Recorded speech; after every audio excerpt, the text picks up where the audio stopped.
Hi. So I thought for those of you maybe just starting out, I would show you something very, very simple and quick, hopefully. Simple and quick. Not everybody has a ton of time in their day, right? A lot of people work, a lot of people have kids. You have a life, it's busy. I get it, so do I. I do spend a lot of mine painting, but I promise I do have a life. I have 2 kids and a husband and a household and pets. So I like to take little pieces of paper. This is kind of a wannabe piece of cotty paper. It's super cheap. I'm not even gonna link it or tell you who it's by. It's like not very good. Not very good. It is not very good. And so I don't want to recommend it to you, but I do want to show you, take what you have, use what you have, and make the most of that. So what I'm going to show you here is just how to make something super quick. I'm not going to call out colors because I don't want you to run out and buy anything.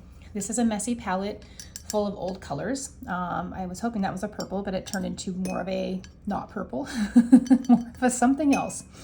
So I'm going to use what I have here. I grabbed a little bit of reddish color to brighten this color up. I'm going to grab a little red in hopes to brighten this purple up. Ooh, it did. See how pretty that was? Okay, use what you have. Here are all the palette colors. So I like to keep a messy palette. I did clean my palette recently and look how shiny it is, and it's driving me crazy. This is my regular palette. I just broken it to do a tutorial, or not a tutorial, sorry, a demonstration of trees. So I use a lot of green. But anyway, this, I'm just gonna swipe some of the darker color at the top. I'm gonna take some of the purple, drop that in. I'm going to try to keep everything the same consistency, meaning the same amount of water and the same amount of paint, so nothing has more water than the other. I'm going to actually just get some water and kind of move some of that paint to a lighter gradient. And then I'm going to grab what I have left in here as some orangey color, which is actually translating to more of a brown, because now that I remember I did mix some brown in there, and that's okay. Oops, see, it even got browner. So now I'm going to grab some ochre-ish color. This actually is ochre. And I'm just going to kind of touch that in there. And it got lower faster, right? I was kind of maybe hoping. So let's go back and drop in some little bit of darker colors. Again, try to keep your water consistency and paint consistency the same as before. I feel like it's lacking a little. I'm going to grab some orange, really bright orange, and I'm going to grab more of a pumpkin orange. And I'm going to mix those two together in hopes that maybe some ochre, and maybe some red. So keep mixing until you get something you like.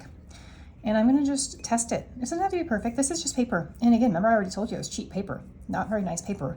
So I'm not scared right now, right, to ruin this paper. I'm not afraid to make mistakes. I'm not afraid to mess this up. It's all practice. I'm gonna drop some orange out here on top of this ochre and kind of let it fall into the yellow a little bit. And then I'm going to get some water. That was too much. So I have a piece of cloth right here, an old rag, that I just kind of dab on and off as I go. So I'm constantly kind of messing with that and playing with color and kind of bringing it down like this. And then I'm going to take some ochre and I'm going to drop it in there somewhere, just in one spot, to just get it a little lighter somewhere, right? And now, I don't plan this stuff, by the way. So nothing's planned. I like the white spaces that have been left. I really like those. Now what I'm gonna do is I rinsed off my brush really well. I took my rag and just wiped it like 3 or 4 times. I'm gonna take it, my dry brush, and just give it a few swipes in hopes that maybe you'll just see some very faint. I don't want anything crazy. And I'm not really good at these. I just kind of like started to experiment with these. And that's okay. You don't have to be good at any of this stuff, right?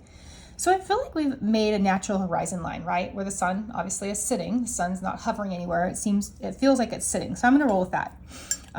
Didn't intend for that, so I'm gonna go with that. I'm gonna drop in some of this greenish yellow. See this leftover something I had from something else? I'm just gonna drop it in. And then I'm gonna hope it gets a little heavier. So I'm gonna mix in a little blue. So leftover bluey, gray, burnt sienna blue. And I'm just gonna start swiping that in there too. So it's gonna get even darker as we get closer. I'm gonna love and leave these lovely white spaces here. Now I'm going almost to all blue, okay? So I'm just going all the way down to the bottom. It's almost like a stripy rainbow. And these kind of got a little out of control, so I'm gonna cover up just a few of them. I like the white space, but I want it to look, I like my white space to look more accidental. That's how I like it. So this is a very, very quick, you know what, I was gonna add some grasses and maybe some splatter, but I think honestly, I'd like to keep it quick and short and sweet and simple. So this was 5 minutes. I just stopped at the just over 5 minute mark. And I think honestly, I'm gonna leave it there. I'm going to leave it there for you all and show you that you absolutely 100% can do something in under 5 minutes. So if you're busy after work, have time in between while your pasta water is boiling, which mine's about to do for dinner, have your stuff out. Be ready. Use cheap paper. Look at this paper. It can like fold and bend over itself. It's about to like buckle on itself. Use it, do it, have fun, and thank you for watching.